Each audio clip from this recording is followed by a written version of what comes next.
It's not rocket science. If money is your main thing, that's an it's not good. It's not going to work. Your energy has to come from within.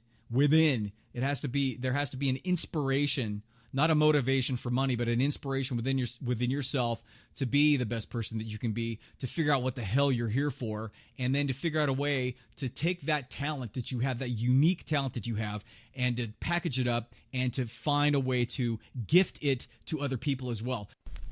The millennial generation is as follows. Welcome to Surrounded by Idiots Radio Podcast. Hey, we're all in this together. I'm just trying to help you kick some ass. This is the Surrounded by Idiots Radio Podcast. Hey, everybody, it's Tony Dufresne. Great to be back with you. Busy week for me. I'm not going to go into it because you don't care. I don't care either. It's over. So, hope things are well. A couple things I want to say. First off, the entire show, the main meat and potatoes of the show today, I pretty much thought of like 15 minutes ago. I couldn't for the life of me think of what to talk about this week because I got overwhelmed. I was overthinking. I got overwhelmed, and that's actually a part of today's show, and I'll get into that. But first, let's get to the three good feels. The three good feels brought to you by no one today. And this is just the three stories that I have found in going through the news feeds that are, it's just really cool stuff that shows that mankind has a heart and a soul. And there's some really great people out there, along with you and me, of course. The first story is a man turns heartbreak into hope by giving engagement ring away.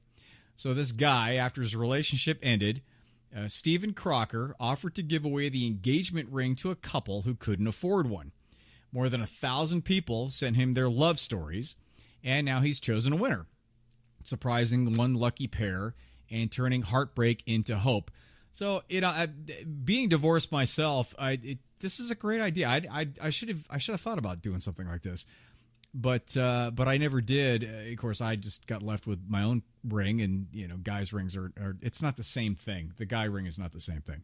But that was a really cool thing that he did. He could have tried to pawn it off or resell it or something. But I like this. I mean, I don't know what happened. He could have been the total douchebag that created the issues. But all that being said, this particular action I liked, so that's why I decided to read it this week. A second good feel story. Hero bystander rescues a teen from a car submerged in water. So Sophia Stokes, 17-year-old, she just started her senior year at Ware County High School, and on the morning of August 4th, she was driving home from a friend's house, and she fell asleep at the wheel. Now, Alex Tyner, 23-year-old guy, was driving to work at the same time when Sophia's car cut across his and went right into the lake on the side of the road. So Tyner, the guy, and another bystander who was also driving by, they both waded in, and the two men pulled at the car door and kicked and punched at the windows. And when they found her, Sophia was blue and unconscious. She'd been under the water. So Tyner started CPR because Tyner is an ex-Navy guy. So his quick action saved Sophia's life, buying her enough time to get to the hospital. Now, the teen experienced some lung damage, but otherwise escaped with bumps and bruises only. And it may be a coincidence, Tyner was driving to work that day. He never works on the weekends. So it may be a coincidence the person who pulled over happened to know CPR. And apparently, a side note in reading through the whole article, the hospital staff said he did it perfectly. And I'm and which is a good thing to say because because I'm a certified personal trainer, I have to go through CPR training as well. And I got to tell you, you go through that thing and it's a 4-hour class or something, and I think you have to take it every year, every 2 years. But you kind of forget the stuff after it's not really difficult, but there's some math to it, and you have to kind of remember things. And it's not as easy as you think it is. And so first of all, I suggest everybody go through that because I think it's extremely important for everybody to learn CPR and learn how to use the little defibrillator machines as well, because they teach you that in class. But props to him for doing it the right way. and being ready. It's that whole thing where you never know if you're going to have to use it. You may never. Most of the time, you never have to use it, but he did, and he kicked ass. Third and last story of the week: mom turns love of baking into local coffee shop, a job opportunity for students with special needs. This one kind of hits home because I was actually talking to a really good friend of mine who has a special needs daughter and talking about starting something like this in her high school. So this is what happened. So for 25 years, Maria Veal commuted to downtown Chicago to work at her day job in banking. But at home, she pursued her love of baking, a craft she learned from her grandmother. And as her middle child, Billy, inched closer to adulthood, Veal found herself wondering if there was a way to flip her lifestyle and turn her hobby into a business that could simultaneously benefit her son and the community. So she said, I looked around the neighborhood and realized there weren't any privately owned coffee shops. So wouldn't it be nice to create an environment in her little area where people could just walk down the street, stop in, have a cup of coffee, and just hang out? At the same time, she could employ her 18-year-old son who has Down syndrome and other students from Richards High School who are now enrolled in the District 218 Adult Transition Program. A Little Something Extra Bakery Cafe opened in early July. She did it. She opened it up. A Little Something Extra. It's a great name, too. Let's see. She said, when working with adults with disabilities, she said, you need more patience and lots of repetition. Now, they all have different skill levels, but like all young adults, they need to be independent and confident of their abilities. They need to have a purpose, right? If not, they're going to sit there and watch TV all day long. That's not just like mental special needs kids, disability kids. That's everybody. Everybody needs a purpose, which is what I talk about every single week. And that's why the clients come to me. That's why they pay me money. That's what we work on. We talked about that last week with Angela about the Purpose Project. Everybody needs a purpose. I'm assuming that's probably why you're listening to this, because you could be listening to a lot of other stuff. You could be listening to the Bachelor After Dark or whatever the hell that stuff is, but you're listening to this because you want to make some good positive changes and you want to go through that Purpose Project. So, again, 3 great stories for the week. Let's get into the meat of the story of the show this week, and I'm going to kind of go through this quickly because I'm going through. This is why this all happened. This week I'm going through and trying to figure out what the hell to talk about. And I usually go through the news feeds, and I've got Flipboard and Bustle and HuffPost and Vice and Refinery 29, all the usual stuff. And I'm rolling through all that stuff. I got so overwhelmed because there's about every single day there's probably 50 to 100 articles on how you can better yourself and what to look forward to and how to de-stress. And how to be more equal in your job and how to literally. And I'm thinking to myself, no wonder why people are so confused, because the way that it's set up now, it basically every single outlet, every single social media outlet, newsfeed outlet, they're looking for content. They're trying to fill the content, and they're trying to get people to, like BuzzFeed. Man, oh man, they churn out stuff like unbelievable, those listicles. But that's why they churn all that stuff out, because they're constantly refreshing that to make sure that people come back, and they do their 5 minutes of scrolling, and then they have their time on there, and then they can sell the fact that there's a lot of people on their website, and their Alexa rating goes up as a web. It's a whole thing. So that being said, the one thing that I found myself overwhelmed and completely overthinking it, because I'm trying to mix and match, and then I had one idea I was going to go with, and then this other thing, I read this other thing as I was flipping through, and then I kind of changed it, and I thought, oh my God, this is the same shit that happens to all of us, right? And we get overwhelmed, and then nothing happens. That's the whole point. Nothing happens. It's that analysis paralysis thing, which I am a huge proponent, not a proponent, but I that happens to me all the time. So what I did was I said, screw all this. This is like 15, 20 minutes ago. Screw all this. I'm just going to jot down quickly. I'm going to jot down an oversimplified. I'm going to make it super duper simple, right to the point, oversimplified formula for success and fulfillment, for life success and fulfillment. Total simple formula. Now, of course, this is really general. There's a lot of moving parts because we're all super complicated because we're human beings. Human beings are still animals, and we're still run by our instincts as much as people don't want to think that we are. And we battle those at the same time trying to be decent human beings and taking care of ourselves, as well as being decent human beings to the other people that are around us, and trying to have some level of sympathy and empathy for people, right? I mean, that's kind of what and try to do something to where we can give a gift to the world and we can do our thing, and at the same time it's going to benefit somebody else. So all that being said, take this for what it is, but I figured, why not just give you something super easy to chew on for the rest of the day, or maybe over the weekend. So I'm going to release this on Friday. And again, if you have anything that comes up, just let me know. Let me know if there's something that you think that I missed, something that you think is really important, or if you have your own personal story. I love hearing personal stories. As a matter of fact, I'm going to share one that I got from somebody who wrote in last week.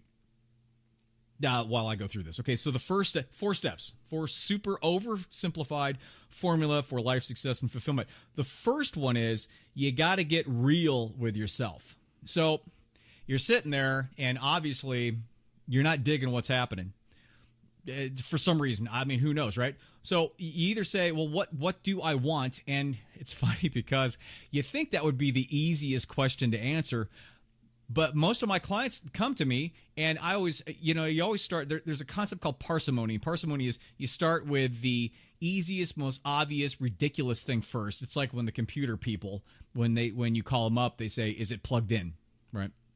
So that's what it is. So the first thing I say is, well, what do you want? Because they come to me usually disappointed and unhappy and hopeless and wondering what the hell they're going to do. And they go, I don't know. I go, well, of course you do. Well, you certainly don't want what you have. So let's start with that.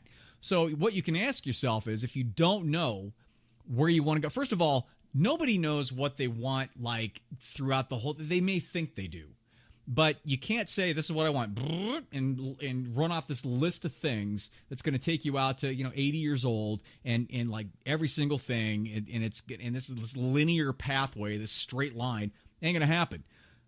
But maybe what you need is, if you don't know the next step, because that's usually the reason why people get stuck, because they don't know what the next step is. And the next step is going to be a big one. The next step is obviously something where they're the Truman Show right now. You may be the Truman Show in terms of you figured out that you sailed that boat, and now you're hitting, if you haven't seen the Truman Show, you get to the edge of where you can stand really how your life is now and how that bubble is now, with how you've created that life bubble and all the components in there. And now you're hitting your head up against it thinking, this is not enough. There's something missing. I have to do more. I got to expand this. Something's got to happen. So you bumped up against that, and the next step is not there because it's all that you make it to where you can't see it. So here it is. So instead of saying, what do you want? I would ask you this, if something doesn't come into your mind. What don't you want? What's happening in your life that was a catalyst, that was the thing that pushed you finally, that created enough leverage in your life to the point where you're sitting there going, oh, I can't do this anymore. This is not going to happen for me anymore. I can't continue to go on the way this is. I had a client very recently that her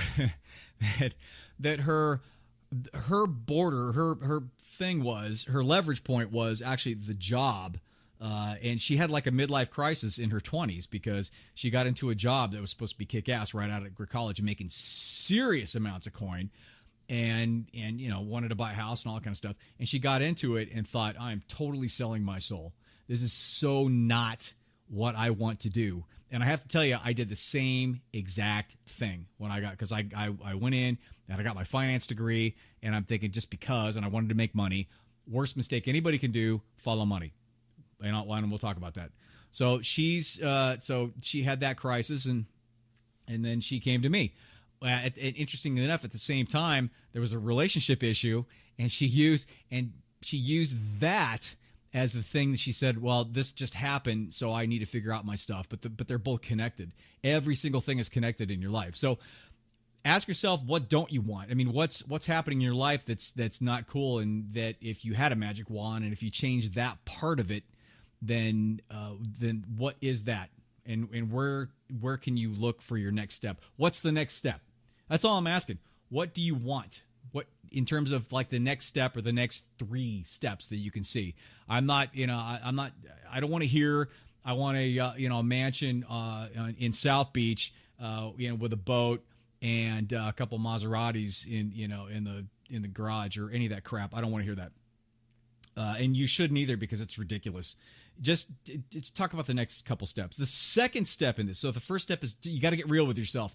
Get real, figure out what the hell you want, and then go through that introspection process, which my program does. And there's a lot of other programs out there that can help you search, give you knowledge in terms of how things work and how to get in touch with yourself and how to let that true self come out to what really is your purpose, and how you can craft a gift to give to everybody. But I'm making this simple, right? So the first step is get real. You got to get real with yourself and quit fucking around and just sit down and say, what do I want? What's gonna be the next step that's gonna put me on the right path that I feel really good about? The second step, get your house in order. This is huge.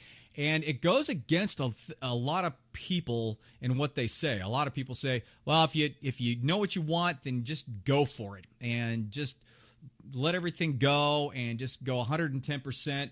And I could not disagree more on that. As a matter of fact, it's not only me. I mean, if you listen to Gary Vee, he's the same way. If you listen to Russell Brunson, he's the same way. If you listen to Tony Robbins, he's the same way. A lot of the guys that have been around the block a few times and they know what they're talking about, it's the same thing. You can't just atomic bomb everything in terms of all the things you've already set up in your life. Because as you've gone through life, you're tying knots in the rope. Remember the rope? And those knots you have to deal with. You can't just throw the whole rope away. You can't have a relationship and have bought a house and have a bunch of debt on your credit cards and then all of a sudden say, nah, fuck it, I'm quitting my job. Because that's the worst possible mistake you can make. Because the only way you can start something, start your next step, start that purpose project is if you have a solid foundation to work from. And a solid foundation means you're not sitting there freaking out that you're not going to be able to pay your bills. You got to live in the outside world. You got to be a grown-up. If it comes down to that, you got to be accountable and responsible for all the shit that you've created in your life up to this point. And not just even shit, just all the stuff, all the components and all the responsibilities.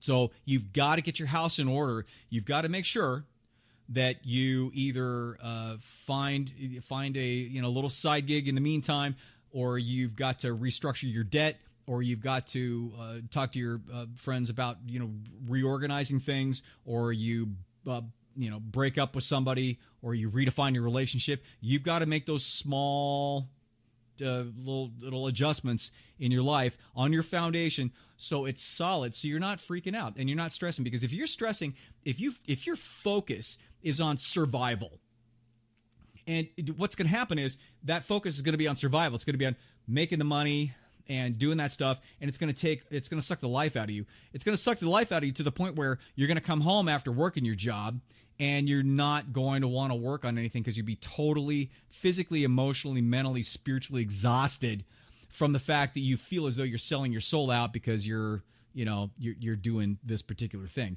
You've got to restructure because you've got to pay certain bills because your bills are higher than your income or really close. You've screwed it up to the point, and I've done this like more than once.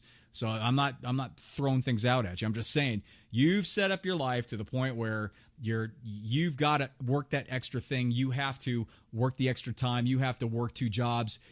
Or you have to stay in a shitty job that you hate because you have to make that scratch to be able to cover all your expenses. So work on lowering your expenses. Go to pick up Dave Ramsey's book. You don't have to follow it word for word, although it's awesome. But if you're in that particular situation, you don't have to. Just find some things in there that you can do to help you to start getting your house in order, to make sure that finally you're not freaking out about being able to cover your expenses, to be able to cover your responsibilities. Get your house in order. That's the second one. The third step, after the house is in order, now you can create a system. So you have an idea of kind of what you want to do, kind of. And please don't go off of passion. Stop following the whole passion stuff. It's great to have passion. Don't get me wrong. Passion is great. It's not the thing that's going to drive you forward. You know why? It's because passion is like happiness. It's an emotion. It comes and it goes. It doesn't stick around. Emotions aren't like a forever thing. They're a wave. And you're going to go up, you're going to go down. If you put all your eggs in your passion basket and you get into something, I guarantee you'll get into it, you'll hit one roadblock or a couple of roadblocks, and all that passion will be gone. And then you're thinking, crap, since I followed this as something I really want to follow, all of a sudden it's not fun anymore. I've kind of taken the fun out of it because I got to put work into it. If that happens, you're doing the wrong gig. I mean, you can keep that little thing for a fun hobby thing, but we're talking about making that shift and creating that path that's going to put you more in alignment, your purpose more in alignment with what you're doing with your life. So remember, at the same time, your house is in order, your foundation is stable, which means more than likely you're going to keep your job, or you're going to find some job that's okay. It's not going to be your final crazy purpose job, but it's something that's going to help you to pay your bills. Well, we'll go back to that. Again, then now you can create a system. Now the system is something that you're going to create a regimen every single day. And if you look at anywhere on the internet and look to the successful people, and even look at Tim Ferriss if you've gone through Tools of Titans, which is a huge book and it's really good, but he talks to, I don't know, like 50 to 100 of super successful people that have done this before and have a proven path to this. 9 out of 10 of them say, I have a system. And the system is, you get up at a particular time, you do your meditation, you eat at a certain time, you make sure you do your exercise, you set up a system to help you to get in the groove of this purpose thing. And then you give yourself, you allot like an hour a night or 2 hours a night of going through and at first you, when in terms of a purpose and you start a new path, it's always about research. Always. The worst thing you can do is like have this epiphany in your head and you're like, oh my God, it's great. And just start rolling and creating and doing all this kind of stuff. And then all of a sudden you're like, nobody's ever thought about this. This is amazing. This is the best program in the world. And then you go and you click on Google and you zip through there and you put in your subject line, and there's like 5 or 6 or 10 or 20 different programs out there, and they're all free, and you're screwed. Because now your dream is dead. Angela talked about this too, because when she was talking about the fact that she had this great, amazing idea, and then the first thing I said when she called me up was research, because 9 times out of 10, maybe 10 out of 10, somebody has had the same idea. Doesn't mean they follow through on it. Doesn't mean it's exactly the same. Doesn't mean it's better than yours, but it's the same and it's out there. So you have to research and find out if that's the case. And if it is, then you got to research, and then you got to take a look, and then don't get disgruntled. See, I do. So I can say this because I get an idea. I'm like, oh my God, it's amazing. And I read shit every single day. I'm on the internet every single day. I've gone through and done opposition research on every single guy that's out there, and still stuff comes up. And still I have to, when I have a thought that I think this would be a cool niche in the personal development or in the purpose thing, and then the first thing I don't want to do is I don't want to go on the internet and sit there and look, because if I find it, I'll be bent. Great. Just one more thing that I can't do because some other person's gotten there before me. So, but it's so important that you do that. But that does bring me down to so the system. The system is create a regiment, and create a regiment that that you'll be able to follow easily. Don't completely shift your life like one day to the next. Don't do a New Year's resolution where now I'm going to get up at, I usually get up at 9. Now I'm going to get up at 4. I never go to the gym. Now I'm going to go every single day. You will totally collapse on that. Your system, your body, your conscious, it will not be able to handle huge shifts like that. If you decide to do when you decide to do a system, log down what your usual day is like, give or take. Then take a look at one part in there that you can say, oh, I can fit in, 10 minutes of like me time, or I can fit in, 5 minutes to do some quick journaling while I'm doing breakfast before I get in the car or take the train to work, something like that. So remember, one thing at a time, kind of like put in one thing. Remember, this is not a quick process. This is a process that's a lifelong process, but you've got to get these foundation things in first. So creating your system, one thing at a time. Let it simmer. It's one ingredient in the pot for the soup. Put the stock in first. Just let it simmer. Let everything kind of work its way in. Then add an onion, and then let that kind of kick for a while. So it's a step by step, because if you put everything in at once, it ain't going to happen. So that's the system. That takes us to the last step, which is the most important step. And the most important step is take your baby step, because I cannot tell you and I mentioned this before. I think it was last week or week before. The self-help, self-development business is $10 billion with a B dollars a year, give or take. I think I said 6 or 7 last time. I was wrong, because I went back and I checked, and the latest statistics show it's a $10 billion a year business through all the stuff, the books, the programs, and all that kind of crap. Most of that comes from people who have already bought something. So which is good and bad, because if you're committed to this, it doesn't mean you're going to buy one book, you're going to do my program, or you're going to do Tony Robbins' program, and all of a sudden you're going to be unstoppable and amazing and everything's going to be perfect. Usually that's not the case. What it does is every program that you go into, or every book that you happen to get into, some authors you'll be able to hear them better and some you won't. I mean, some click with you and some don't. I've read some stuff that really, really clicks with me. And then I've read some other authors that are extremely popular that I'm like, I don't know, this doesn't work for me. It just doesn't. I don't hear it. They don't write in my voice. And so it doesn't. So it's good to do that and good to experiment. The whole point is that it's still $10 billion. There's still people coming back. And you're going to find that that a lot of those people, they'll read one book, and then the book most of the time the book doesn't really try to push you into an activity or an action. It has you do little worksheet stuff as you go through. I did Awaken the Giant Within, the first Tony Robbins thing, like back in 25 years ago, and there was a lot of writing and journaling and kind of worksheety stuff, and which is great. There wasn't, from what I could remember, there wasn't like a call to action to where you had to get up and make a phone call, or actually go out and do something, like physically do a step.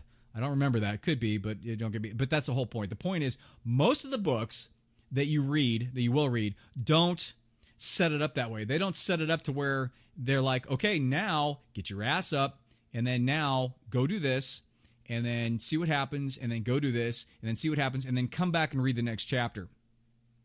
I happen to make my book that way because I know for a fact that every single client that I've ever dealt with in these many years, and every single person that there's been therapy stuff and counseling and all that kind of stuff, it's not about what you read. There's a lot of super smart people that read a lot of books and they know a lot about this stuff.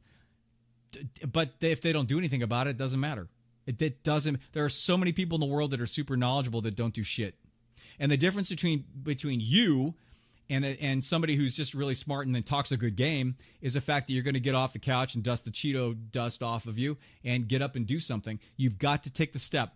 You got to take the step. You have to experiment. You have to improvise. You have to make adjustments. You have to fail.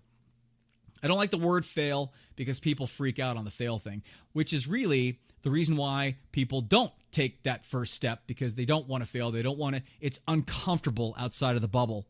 You want to be outside of the bubble, but it's uncomfortable because you don't have no idea what's outside the bubble. And you could be opening yourself up, and you could be more vulnerable in this situation. But you know what? That's how every single successful person goes through this process. You cannot go through and get to success without tap dancing through the failure minefield. And every once in a while, you know, you're going to trip a couple, and not to make light of minefields because it's terrible, but I'm just saying you're going to fall down and you're going to fail in that context. Things won't work out the way you want them to. You're going to have to get up. You're going to have to relook at it. You're going to have to make adjustments. And then the worst thing you can do is just stand there or start going backwards and saying, nope, I guess this isn't for me. It might not be for you the exact way you think it is, but that's the whole point of going through this, is the fact that the way that you figure out what is for you with this energy that you have, this purpose energy that you have, is to go through and hit a block wall and then make an adjustment, and then hit another one and then make an adjustment, and hit another one and then make an adjustment.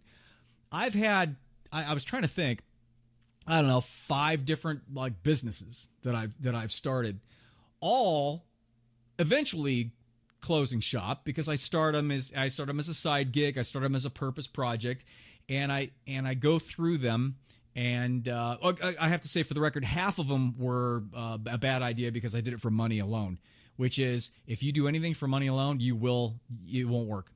And I'll say that every single week, but you can't do it for money alone. I'm just listening to Gary Vee is Crushing It. He said the same exact thing. It's not rocket science. If money is your main thing, that's an it's not good. It's not going to work. Your energy has to come from within. There has to be an inspiration, not a motivation for money, but an inspiration within yourself to be the best person that you can be, to figure out what the hell you're here for, and then to figure out a way to take that talent that you have, that unique talent that you have, and to package it up and to find a way to gift it to other people as well. Because the only way you're going to do anything in this life is if you, in terms of success, is if you do that and you bring and you help society and you help the universe. That's the only way it's going to happen. So take your baby step, experiment, improvise, make adjustments. And if you can get over that fear of failure and fear of the unknown, then you're going to be in good shape, because it's going to happen. And if it doesn't happen, you're not doing enough. If you're not hitting up block wall, if you're not having to make adjustments, if you're not falling on your face and then having to get up and kind of regroup, then you're not doing enough. You're playing it safe, and nothing's going to happen. So remember, you got to fail, and it has to get to that point, because that's the only way you learn. You got to get through that field, the field of failure, before you can get to success. There's no other way. Prove me wrong, right? I mean, go read any other program or any of that stuff. It's all the same thing. I'm not just making this up. This is not a brand new thing. I'm just saying, this is the oversimplified formula for success and fulfillment if you want to take your life to the next level. And I'm trying to make it as easy as possible, because I got totally confused this week. Here it is again. Get real with yourself. Figure your shit out. Number 2, get your house in order. Don't blow off everything in your responsibilities. Get your house in order. Get your finances in order. Figure your rent out. Do whatever it takes. Get your house in order so you're not freaking out, so you can put time. You can put your focus into your purpose project. Number 3, create a system. Creating a system is really, really important, as all successful people pretty much have said. Create your system to help you to create the time to put towards your purpose project. Number 4, last step. Take your baby step. Action, action, action, action, action. If nothing happens without action. And then when you do hit your head up against the wall, then regroup, figure out what the hell's going on, and do it again. You may hit the same wall. Sometimes that happens. You know, people say if you make the same mistake twice, da-da-da-da. I don't know. There's a lot of times when you'll make the same mistake twice because you think, well, maybe if I do this thing a little bit different, but that might end up at the same mistake. So don't take that for literally. just keep giving it a shot and making adjustments and asking your close friends, or not just your friends, but ask the people that have an idea about what you're going through, like an entrepreneur or somebody who's gone through a project. Kind of ask them, or ask me, Tony@javabud.com. I'll give you a straight up. I do. That's what I do with my clients all the time. I've had clients 5-6 years ago that still email me all the time and just asking me questions about making small adjustments because they've gone through this stuff and they're at a different point in their life and they want to kind of get an idea of what's going on. So that's it. Those are the 4 steps. I hope you enjoyed this. If you have any questions or comments, as usual, you can go to Tony@javabud.com. I want to say hey to all my overseas listeners. There's like 100 and something countries, which is awesome, and I really appreciate you guys out there. Some of the biggest ones. I mean, I've got friends in the Netherlands, so I'm hoping you guys are listening as well. And South Korea is huge. Germany's huge. Austria. There's people down in Australia and South. It's awesome. So thank you for that. I always like hearing from you guys from other places because I try to be as universal in terms of my topics as I possibly can be instead of just being American. So, but for the record, haven't done a lot of international travel at all. So, hopefully this is just a universal thing, and what I'm saying you can apply. I'm hoping that that's the case.